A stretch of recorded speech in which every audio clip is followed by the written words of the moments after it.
Hey everyone, we're gonna get started. If you want to grab a seat, well, let's kick off DevTO for February 2018. So, welcome. How many of you haven't been here before? That's not true. All right, welcome everyone. Hope you enjoy your first DevTO event. So we've been doing this for 7 years now. We're coming close to, next month will be our 7th year. So DevTO now has grown to, I guess, these folks here that run the event month to month. If you have any feedback you'd like to present at an event, feel free to reach out to us online at DevTO or email us at talks@devto.ca. Always looking for great talks on a variety of topics that are interest developers across different technologies, front end, back end, really anything related to tech. So feel free to just send us a quick pitch of what you'd like to talk about, what are you passionate about, and then we'll look at scheduling that. The hashtag for the evening is #DevTO. So any pictures, tweets, quotes from the speakers, please include that so we can follow along online and continue the conversation. The code of conduct is officially now in effect, which means don't get drunk, be nice to everybody around you, and you won't have any problems. If you want to read the full thing, it's devto.ca/coc. Mailing lists is found on devto.ca. That's where we make all our announcements for events, discount codes for various tickets, conferences in the city, our own events that we host. The tickets released the first Monday of each month, most of the time. And then they go on meetup.com/devto.events. So if you're registered there, you'll get the notification. Videos and presentations are available online as well. Today we're also trying a live stream on YouTube. So if you go to the DevTO Twitter account, you'll see the live stream. If you can retweet that, that'll be amazing. We'll see how that works. And we'll go on to our sponsors. So thanks to all these folks for supporting our event. Top Hat, FITC, Jeremy Fan here who's doing the video and been doing so for the past few years. Bright Lane is where the space we work out of. And then our hosts, Wrangle.io. We'll get Omar here who's going to tell us about Wrangle and this beautiful space we're in today.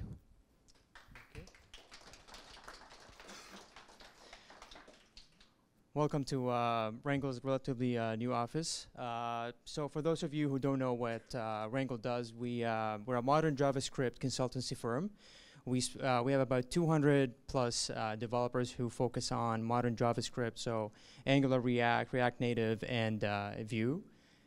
So we do partner with our clients to kind of build products as well as consult and train their developers on migrating tech stacks and building products in new, agile, and innovative ways. If you have any questions about partnering with us, please see me, ask me any questions. And also, we're hiring a lot of developers, designers. So if you're interested, check out our careers page and shoot us an email with your resume and interest. And thanks.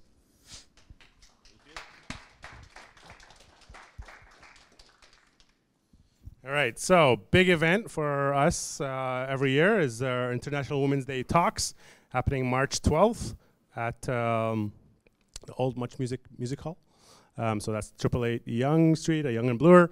We've got, these are the speakers this year, Alicia Carr, Huda Idris from Toronto, and Talisa Daughtry from New York. Alicia is from Atlanta. So check out the website, iwd.devto.ca. Tickets are available right now. It's a great event that we started 4 years ago, and we hope to see a lot of you there. There's also for your companies, if you'd like to get involved in this event, there's a company night out ticket pack for your company to support the event and then send a team of 10 people to the event. So again, that's iwd.devto.ca. That's on March 12th. The Toronto Tech Masters Slack is the official Slack channel for DevTO. So if you'd like to continue this conversation you're having here with folks at DevTO and join other groups in the city, join the Slack channel at techmasters.chat. A few thousand people from the Toronto tech community are on that channel, and good resource to meet and meet other people, find mentors, ask questions, look for jobs, really whatever you want. We've got this React Fundamentals workshop, March 17th, by the Red Academy. So if you can sign up. Actually, we don't have the link there. We'll post the link on Twitter, but it's code REDX gives you $50 off the workshop. So that's March 17th. If you're interested in getting into React, it's a good place to start. And then FITC's Spotlight Vue.js also happening March 3rd. And you can save 10% with code DevTO. So that's also coming up. And now we welcome our first speaker, Jennifer Herring. If you recall her from before the holidays, she did some assessments, osteopathy assessments. Today she's going to give us some tips about sitting at work and how to stay healthy. Welcome, Jen. Thank you.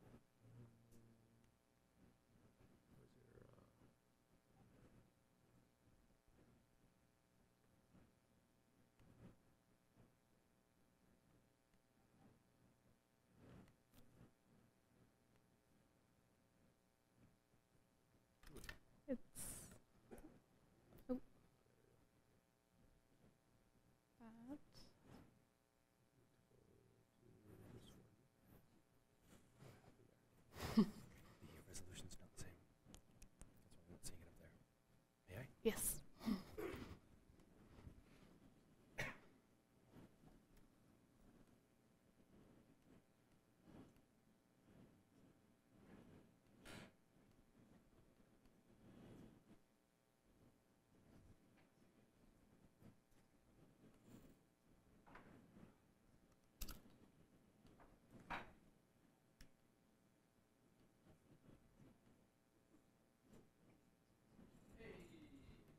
Right. Thank you. This was not my forte. All right. My name is Jennifer Herring, and I'm going to talk to you a little bit about sitting at work. Does anyone ever feel discomfort in their body when they're sitting all day working? A little show of hands. Excellent. You've come to the right place tonight. So how do you think this guy feels? This is a little exaggerated, but do you think he might feel a little bit of neck pain or a little bit of low back pain or maybe some headaches? We can feel pain for a lot of different reasons, and one really obvious reason is when you have a traumatic event where, say, you are in a car accident or you slip on the ice, a sporting injury. But a lot of times, pain and discomfort can come about in a more disguised way. Long-term postural habits and movement habits can add up over time, and they can start causing a lot of discomfort. So this is how I messed up my wrist. I had a traumatic blow. I slipped on the ice. I fell on my wrist. But for a long time prior to that, I was working at the computer with a repetitive movement, and it made my ligaments a little bit lax, which created more space and instability in the wrist. So when I fell on the ice, then I had a much bigger injury than what I would have without that. This is just an example of how those two things can marry together, but you could have one or the other that causes discomfort in your body.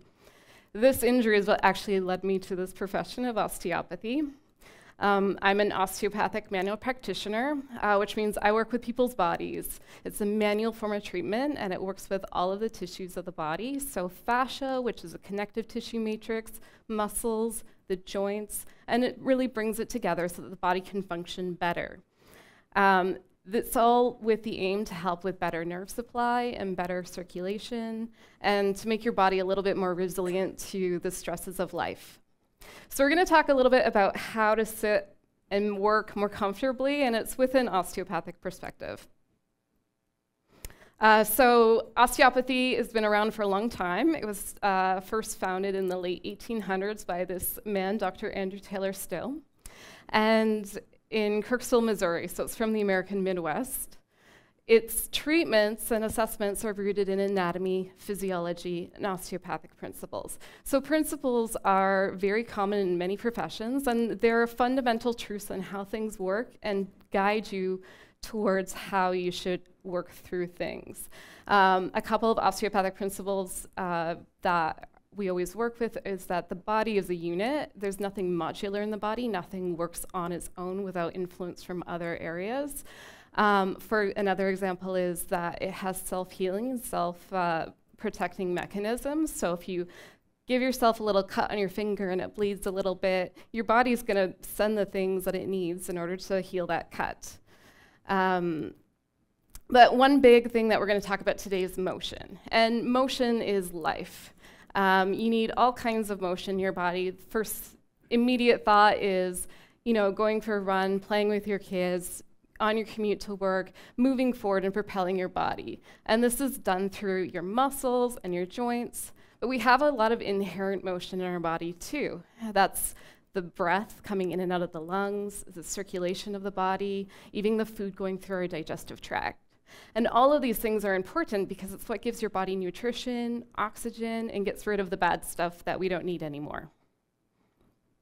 So the opposite to motion is restriction, which is limited or altered motion in the body. And this can happen in any layer of the body, any kind of tissue, whether it's muscles or joints, and it can be really obvious or really subtle. So really obvious restriction is when you're driving and you can't turn your head to check your blind spot. Or you're twisting and you can twist one way much further than the other. Or you can lift your arms up and you can lift one way up to the sky and the other one only goes to your shoulder. But you can have really small restrictions in your body too, and this could be in your tissues.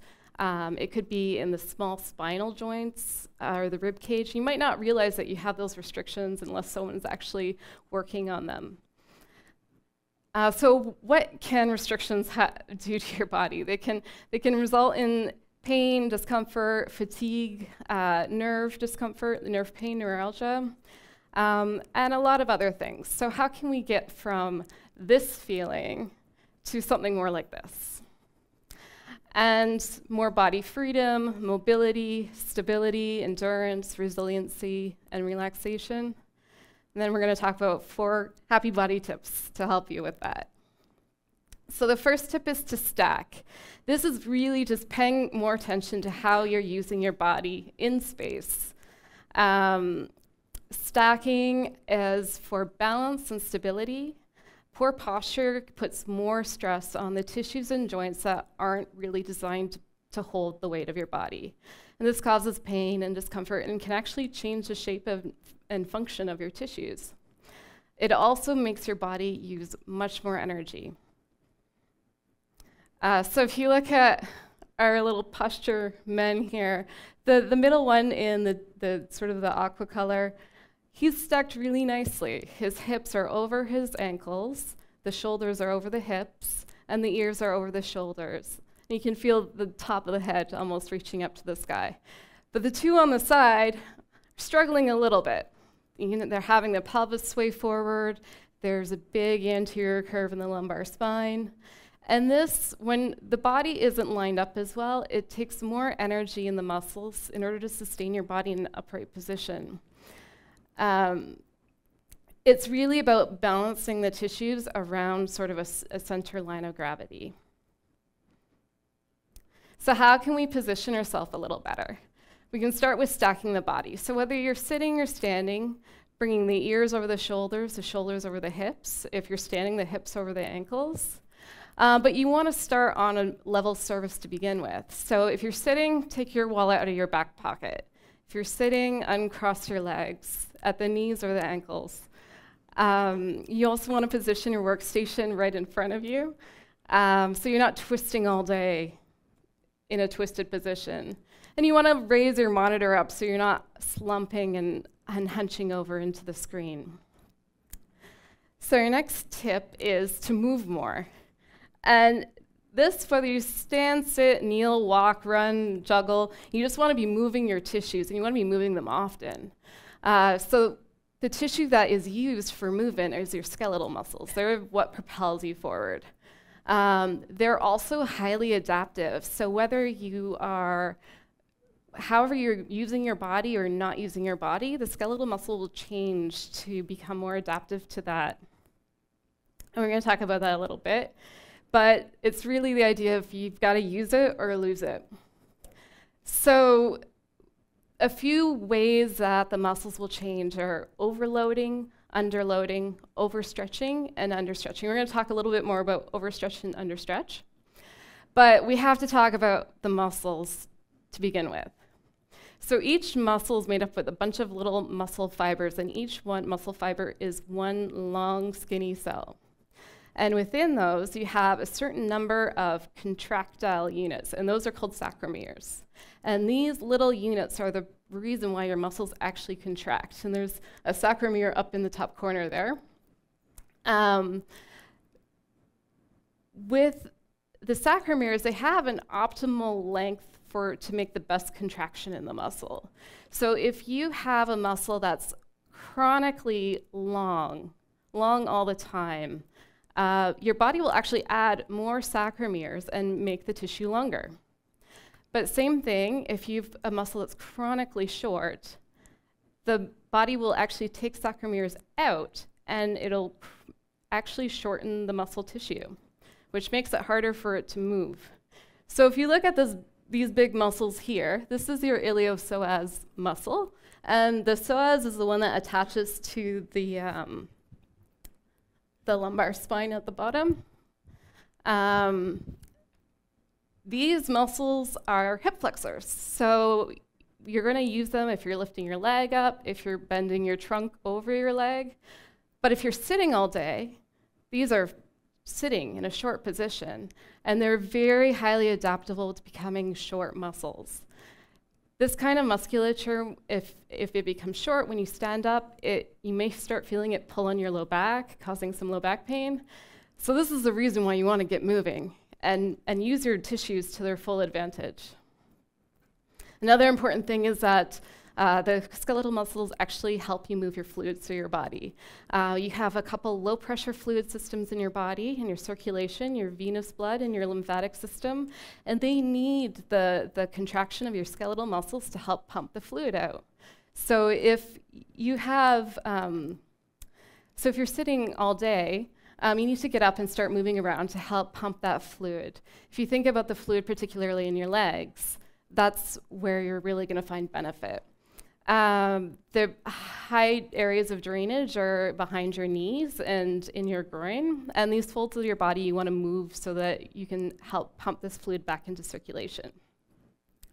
So a few tips on how to move better. Move and change your position before you start feeling discomfort. Keep walking, stretching during breaks, take walking or standing meetings just to mix it up a bit. Take the stairs instead of the elevator. And set a reminder on your phone or your Fitbit just to get up and move around if you have a trouble remembering. So tip number 3 is to breathe. So breathing or respiration is very important because we need oxygen. Oxygen is really important for our energy. It helps break down the food that we eat, and it's important for making energy on a cellular level. The organ that we use for breathing is our lungs, and below our lungs is the respiratory diaphragm, which is that domed muscle on the right-hand side there. This muscle is going to help pump the air into your lungs, but it also helps pump those low-pressure fluids as well. As you take a big inhale, the diaphragm descends, it comes lower in your body, and it helps increase the pressure in your abdomen, which squeezes the blood up. This is important because you want this blood coming back up in your body to renutrify and reoxygenate and come back into your circulation. So a few tips on how to breathe better. The first biggest one is to take a few minutes a day and pay attention to your breath.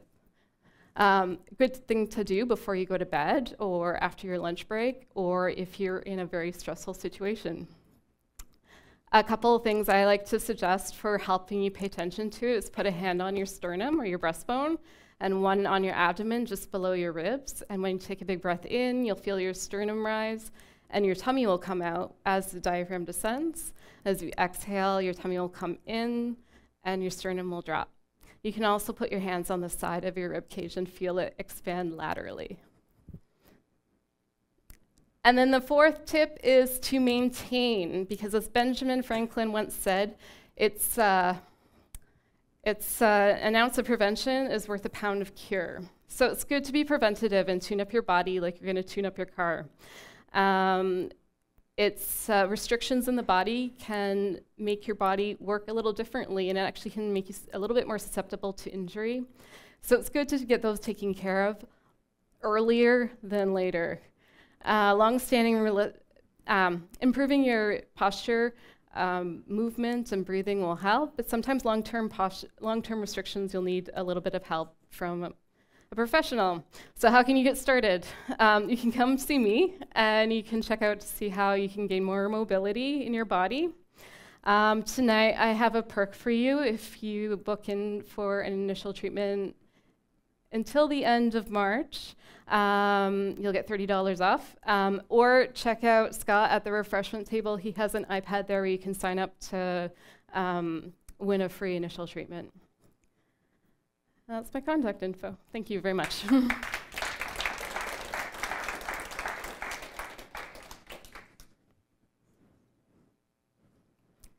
Yes. So with all different manual therapies, the main difference is possibly techniques that they'll actually use to treat the body, but mostly in the approach and in treatment. Each modality treats in a different way, and it's mostly about sort of the philosophy and how they approach the body. Yes? What is the single most thing that you find when you have a problem that people that sit at their desks all day, mainly developers, present in your office? Usually low back, hip type things. Yeah. Gonna go, that's your first indicator, probably. That and neck is often also just looking at the computer and having the head tilt forward. But oftentimes the low back and hips with sitting funny, crossed legs, jutting onto one hip. And does like the type of chair that we set in, does that help at all, or does it really contribute a lot? There are going to be definitely chair setups that will be better for your body versus someone else's body, but definitely like changing positions, getting up, moving around, just so your tissues are moving would be. But I mean the type of chair though, like sitting on one of these types of chairs all day is probably not the best idea, but sitting on something, I guess, more support, it does contribute to better health. Something that's built for your size, Okay. but most importantly, getting up, moving around, not staying in the same position all the time.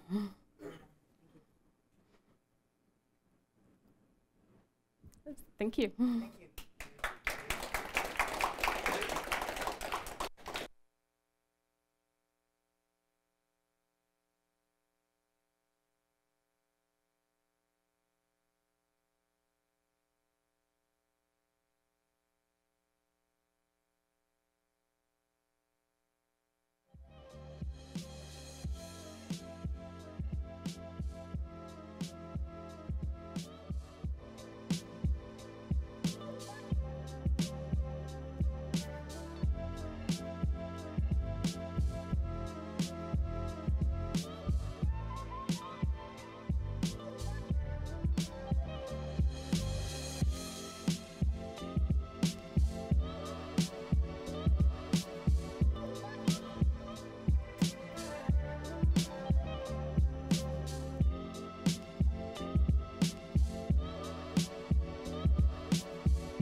good morning.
And then young and lovely, the girl from Ipanema goes walking, and when she passes, each one she passes goes And then young and lovely, the girl from Ipanema goes walking, and when she passes, each one she passes goes And then young and lovely, the girl from Ipanema goes walking, and when she passes, each one she passes goes I wanna wake up tomorrow and win the lottery. Call my job and tell them I quit. I'm on a salary. Book a ticket 2 days away and tell my family you probably won't see me for a while. I'm traveling. Give away my car. Donate all my clothes and shoes straight to the mall. Everything I touch is new. Call my landlord and tell him that I'm moving, and I ain't keeping none of the furniture.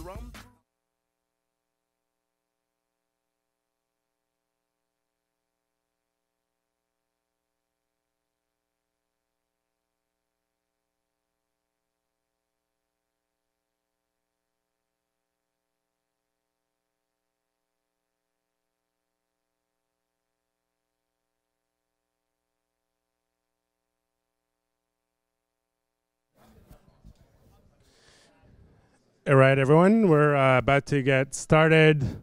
For you folks on the live stream, thank you for watching this from home or from your phone. We're going to get started with Edward, and he's going to talk to us about ReactJS VR apps. And pass it on to Edward.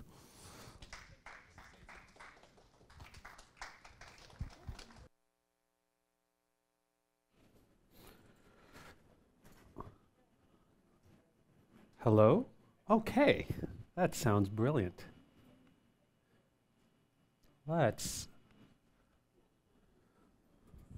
Hopefully we'll get started with something on the screen.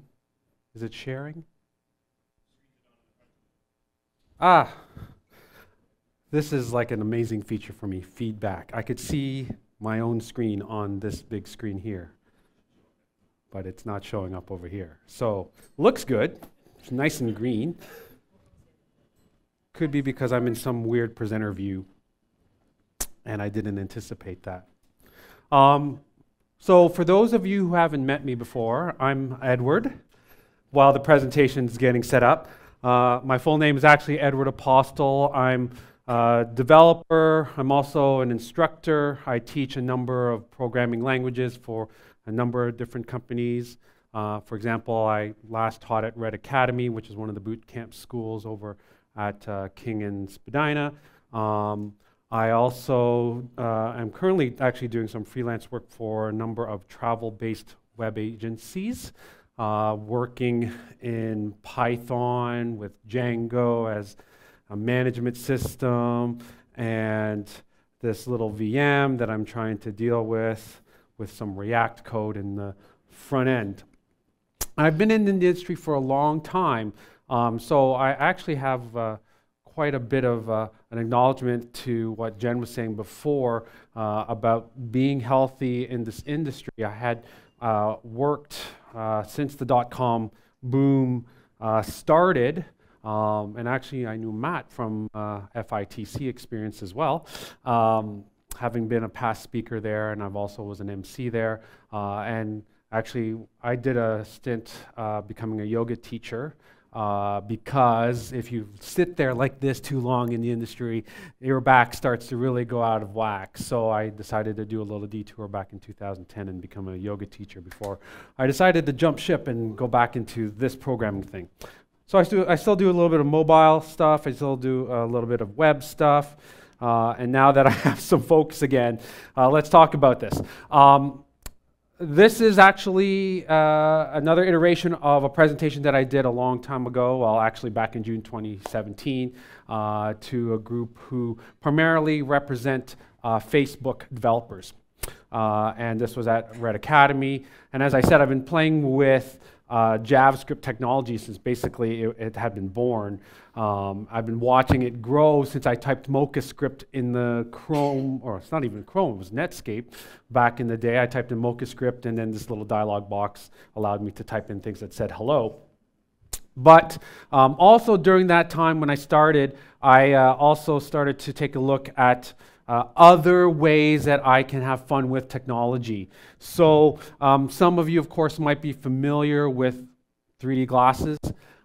These were the classic ones that I kind of grew up with when I was really young, the classic red and blue glasses. And, you know, they had those kind of movies that came out, mostly science fiction.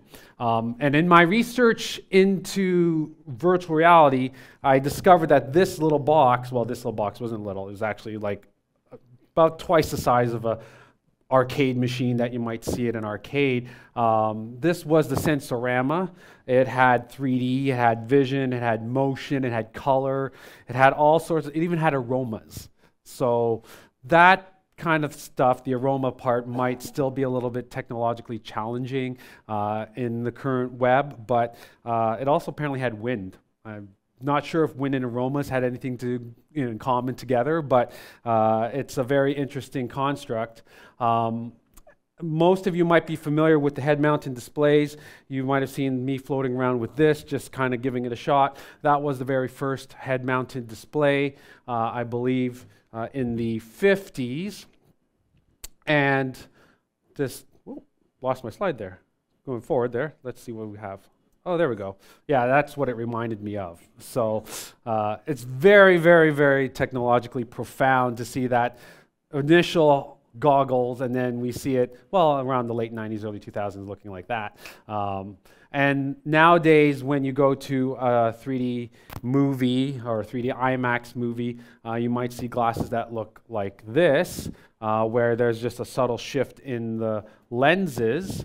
this was my first actual experience playing something that had to do with VR.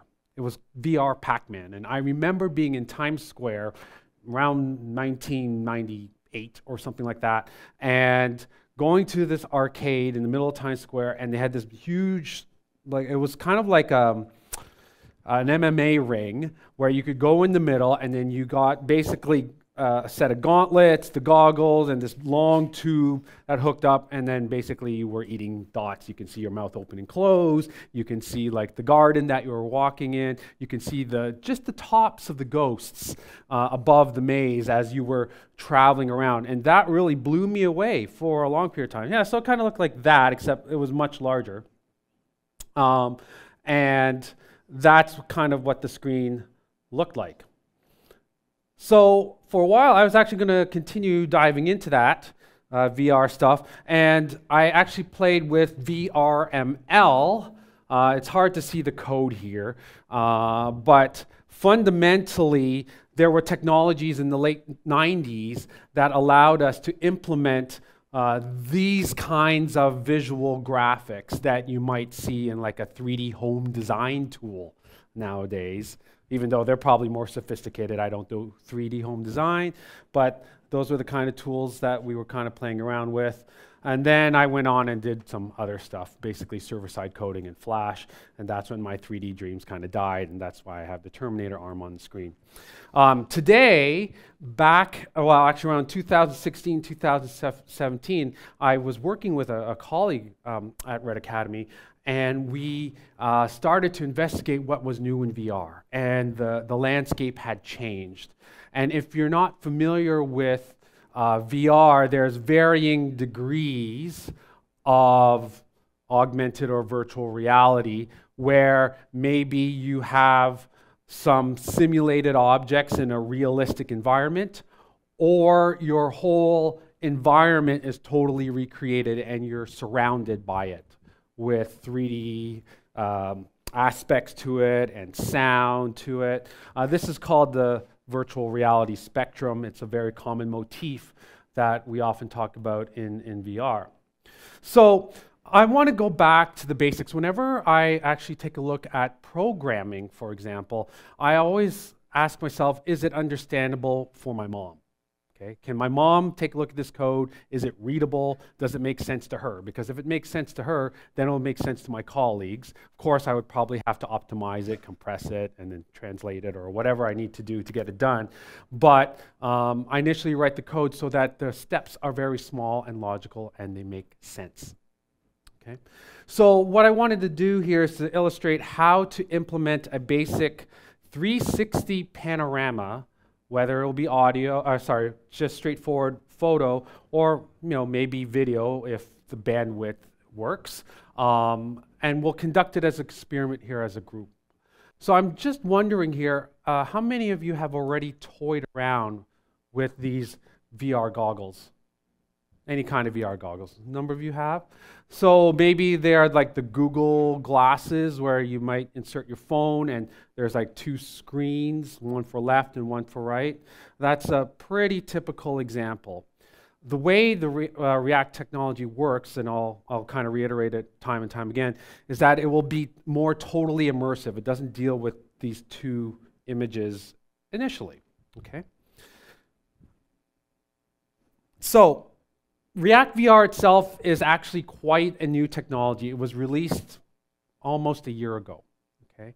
So if you are a new fledgling developer and you are fairly versed in JavaScript and you know a little bit about HTML, maybe you've actually touched React as a programming framework, then VR is at your fingertips.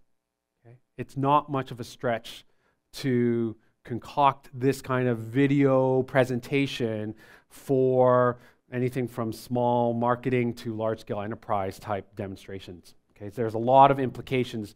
There's a lot of ideas that you can take advantage of when you're using VR. So I'm going to go a little bit technical here. When you're setting up your VR development environment, you need this little program called Node. You may have heard of Node or Node.js. It has this little capability to take a look at JavaScript and interpret it. And then there's some other things that I will mention briefly, like Homebrew or Yarn, and then the React VR library or CLI, if you want to call it that, and some editing tool. Okay? I'm talking about it as if it's a recipe. And I'll just remind myself and remind you guys that the presentation I will probably distribute to the DevTO folks so that they'll have some link for you so that you can grab it so you can focus on this, because I want to move forward to the demo.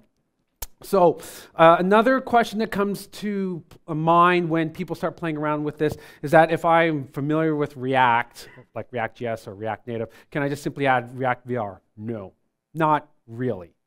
You would probably need to work at it at this point as a separate project and provide some sort of link or some sort of form of communication to access that as a separate piece in your application system, whatever your app you're developing. Okay? So a number of things that I was writing about at the time when I created this slide was that the way that it's developed right now when you're using React VR, it's primarily geared to be developed on the Mac. Okay? Although there are systems in place, IDEs now in place for Windows, especially if you're developing for Oculus, which is primarily for Windows. You probably want to use a Mac to work with this particular platform for most of the time. So some hard ingredients. When I was playing around with this, I started with a good hard drink because it was a bit of an experiment. And then you need these equirectangular pictures, okay? And what is an equirectangular picture? I'm going to try, hopefully. Okay. Maybe you see my screen? No? I'm trying to share my...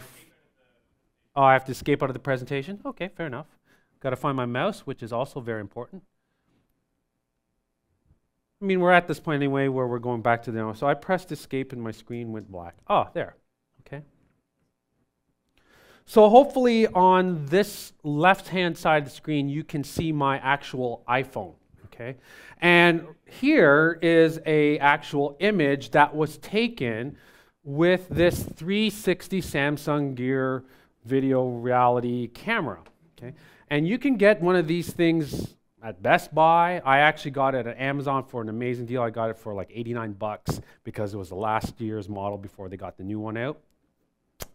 And what it does is it captures an image that looks like, if I remember it, it's like one of those Mercator globes or Mercator maps. Does anybody know what a Mercator map is in geography? It was kind of like they took a globe and then they sliced it up into these points so that you can flatten it up in a map. Okay, so that's how these types of equirectangular images work, except the computer basically generates the data to fill in between. So you can see, perhaps on the screen, hey, I got a message too. You can see here on the screen that the image appears rounded at points, okay, and then it fills in the data along the way because it's capturing the image here on the lens, okay? And right now I'm actually connected to the screen, connected to the phone, and it's connected to the camera. And as I said, you need this type of camera. You'll ideally have a headset, although this is viewable on the internet.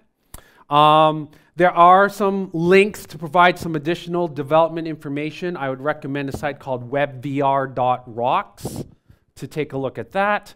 And maybe an internet browser that supports VR, although as evolution and all this kind of technology evolves, it should work now in most browsers.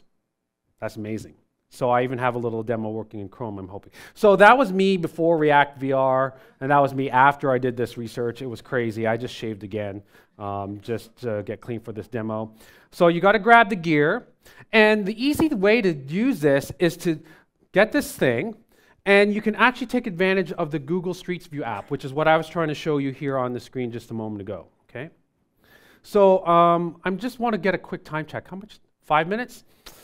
Okay, maybe I won't have time to do the whole demo, but maybe we'll try to simulate as much as I can, and maybe I'll capture the photo so that we can maybe post it on the DevTO website and 3D panoramic view.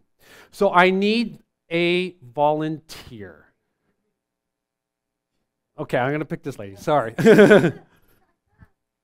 you'll need to stand in the middle here. Hopefully I'm not going to provide some feedback. And maybe just hold this like this. Okay, just hold it as still as you can. Okay. And what I do with Google Street View is I basically use the camera, okay, and I'm going to, well, it says I'm in this Googleplex area, but that's okay.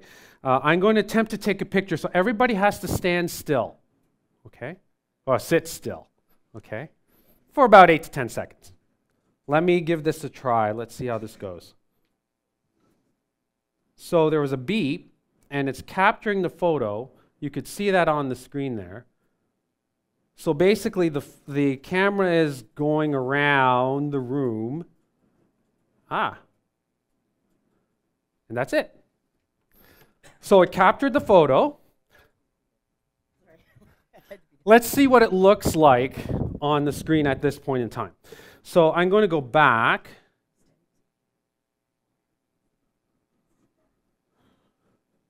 So you could see that, and I'm going to just move it around. Is that cool? Right? So perhaps in the previous, because we might not have time to transfer the photo, but hey, there you are. So the idea is that you get the camera to take a picture, right? It's not that hard. Then what? You need to transfer this photo over to your computer, okay? So there's a way to do it, and I think I could just, can I do the slideshow thing again? Let me just see, play from current slide. All right. And then I'll try to show you a little bit of code. Hopefully, that's good. So I had some settings set up to capture the camera from my phone, and then what you fundamentally need to do is just airdrop it. So I have like the save image from the Street View app to my phone. So then it's stored there, or, well, I had to take it to my computer so I can airdrop it to the computer. Fair enough? Okay. So once I transfer it to my computer, okay, let me just show you my IDE. So I just happen to use WebStorm, the IntelliJ group of software. I happen to like it. Oh, I forgot I had this. This is so good. It's so transparent. And you need to install the React VR CLI. So you just type it in the terminal. And then you initialize this application by saying React VR some app. Okay. And I'm going to kind of point out the important directories that you need to know. There's a directory there that you may or may not see called static assets, and it's there where you place that final image. Okay. And then you just edit the existing index.vr.js code. So maybe those of you in the back might not be able to fully see it, so I'll kind of verbalize it. But basically with React, you can import a number of types of objects that you want to play around with. And with React VR, you get this subset of objects, and one of them happens to be called Pano, for panoramic window, okay, if you want it. And it's inside a view tag, and a view tag in React is basically a container that contains whatever you want to see. And then inside there, you set the source of the panel to point to that particular photo. Okay? By default, there's a native chess image that you can play around with. But then, this is where the power lies. You got all of React basically available to you. So in the basic example, there's a text field that you can add and overlay it on top. Okay? Then you can stylize it. And then in a successive example, which, by the way, not only do I have the PowerPoint slides, but there is a GitHub repo whose branches represent each of the examples that I'm talking about from beginning to end. So you can even add state. If you're familiar with React and coding, there's this concept called state, which says, hey, I have a bunch of values that might change, and it might impact the way the components display their values at the end of the day. So we can influence whatever kind of object, like text fields, and they can change state on top of your VR, or they can influence what part to play if it's a video, okay? Or maybe go to some particular view of that photo or video, whatever. You can control it at the end of the day, Okay? So it's more than just posting content that is video and panoramic on Facebook, or photo that's panoramic on Facebook, because that's probably where you've seen a lot of this content. But now you can post it on your own websites at the end of the day. Okay? There's a process to build, and once you build, there's a folder that gets created, and you simply copy the assets over with a little modification of code at the end of the day. Okay? So let me try. Well, I'm here somewhere. I'll just show you the basic chess example. I think it's already loaded here, and I think it's already running. Okay. So I give it a moment because, as I said, this is like my mom's computer, basically. It's a 4 GB RAM MacBook Pro or MacBook Air, and it's pretty slow to run this stuff. So I'm waiting to see what happens, if anything. Oh, wait, you know what? I haven't actually started the app. Maybe I should. Oh, no, I got a little bit of an error. Anyway, just like a cooking show, I get a little prepared. So I got something out of the oven already here. Let me see if I can pop that up. Now, it's going to be a little bit slow, but you can see this was this is the end of the video that I took at RibFest last year. So I walked around with my camera, and I had my family with me somewhere. Oh, popped up my previous browser. Let's just go there. So you can probably see my hand. There's my lovely wife, and underneath my arm is my daughter. There's my nose. But you also saw some text there that said RibFest test, right? And it's not so far of a stretch as well to eventually add actions or events. Oh, there it is.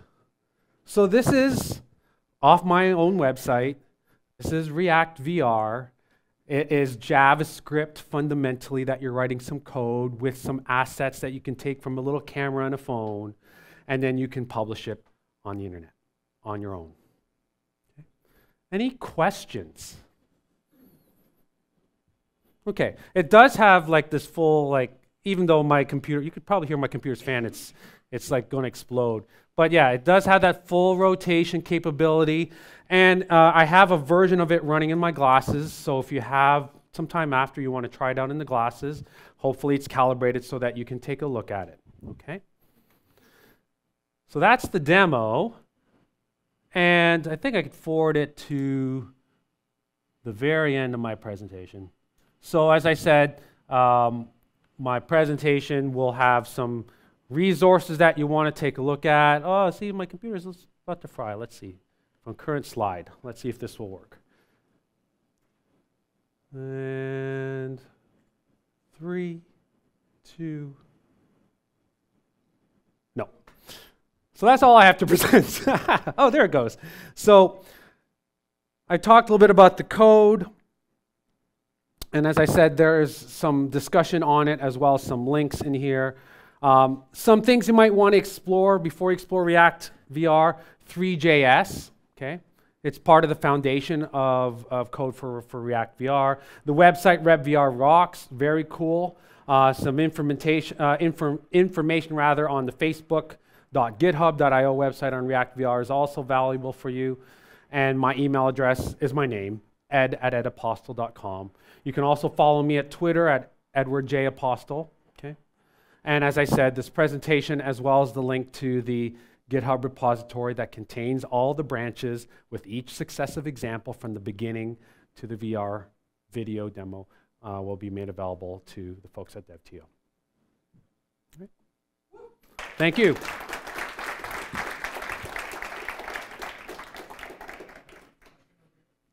Oh, yeah.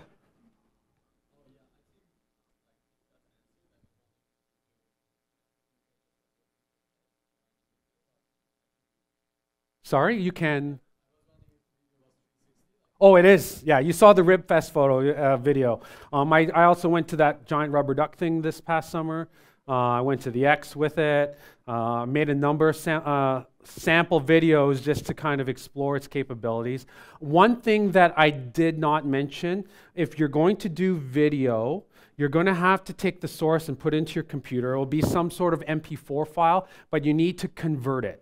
And I believe the tool that I used to convert it was called Movie 360. It's M-U-V-E-E 360. Okay. And that converts it to the format that can be read by React VR so that it can play it and control it appropriately. Okay. Yes? Yep. Yeah, frame rates. The newer cameras definitely have a higher frame rate, and they all support 4K. So if you really want that vomiting effect, definitely this camera won't be able to, it will be a little bit jarry, but the newer cameras definitely support it. The stability factor depends on the chassis that you're carrying it on. I am not sure whether there are gimbals for balancing. I'm supposing in the entertainment industry there are. As I said, this is like a hobbyist kind of thing, like investing in cryptocurrency is also a hobby of mine. But definitely, I would say it's within the realm of possibility to grab the latest Samsung Gear VR with the 4K thing, hook it up to some GoPro compatible shoulder strap, and then go have fun with that at Wonderland. Yeah. Scott. Yes.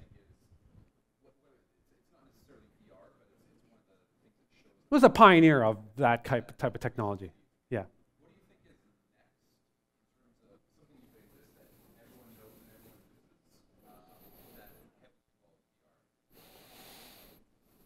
Other than movies and sports events, those are two that come to my mind right now. You may notice that at the are they still called the Scotiabank Theatre? God, it's been a while since I've been there. Yeah. So they have that big VR push. They have that arcade at the lower level where it used to be the admission ticket booth. Now it's replaced by this whole VR holodeck thing. That's what they did. And for $12, it's basically $1 a minute, you can basically entertain yourself with the same kind of technology that you can build with, except it's a little bit more higher end. In my more advanced investigations, I've explored the PlayStation VR it's a beautiful device. It's amazing, so much fun. It doesn't quite work with React VR, but I use the same learning strategies that I did to master React VR in order to learn how to use PlayStation VR and play around with that as well. Okay. Any other questions? I was going to say, Scott, event and conferencing technology. When you're at when you can't make a conference or you have to be at a speaking type session and you can't physically be there, then don your goggles, have a live stream, and then just sit there and look at the whole room in 360 degree at the leisure of your own desk. Mm-hmm. All right. Thank you again.